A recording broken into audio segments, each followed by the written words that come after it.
Well, joining us live from Los Angeles is royal commentator Kinsey Schofield. Kinsey, I'm so pleased you're joining me for this, because I got to admit, I didn't even know who Omid Scobie was before this all blew up. So it's taken a bit of kind of swelling up this week for me, from a royals perspective, to understand this. How serious is this in terms of your experience of reporting on the royals? Well, to be honest with you, the name that was leaked was a name that was leaked about a year ago here in the United States by the author Christopher Anderson. He wrote a book called The King. He's a People magazine editor. So in the States, we've already processed this narrative. We've already heard this. It's not as shocking here in America as it might be in the UK, where that book was not released by Christopher Anderson. You know, the idea of a second name, which we're hearing over the last few hours, I think that that's a bit more damaging. I think it's a bit more hurtful to the royal family. And in this particular case, I wonder if there should be some sort of response or reaction. I mean, even legally, or, you know, yanking their titles. I think that overall, the Sussexes continue to be such a thorn in the royal family side.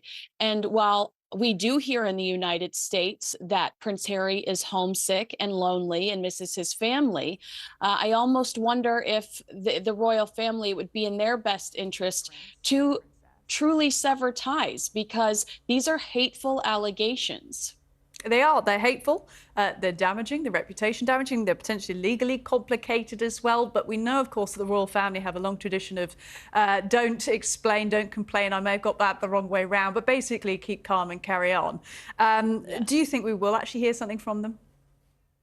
12 hours ago, I would have told you no. But as we are seeing more from this Dutch translation, this copy that still exists, and we're hearing about the additional name, I do wonder if the royal family, specifically, you know, some of those younger members, are going to put their foot down and say, we have got to fight this, because it's, you know, if somebody put me in that position, I would be absolutely irate. And I think it's unfair to accuse people that have taken an oath and it's in their protocol not to respond. You know, I think it's so cruel to accuse them of something so heinous. So in this particular case, I do wonder if they might react. Yeah, and I mean, call me a cynic, but what we're talking about here is the sales of a book, and we're talking about it. The words are on the screen. We're talking about it being pulled from shelves. We're talking about names that we can't mention. It makes people want to go and read the book. Do you think this has all been carefully strategized?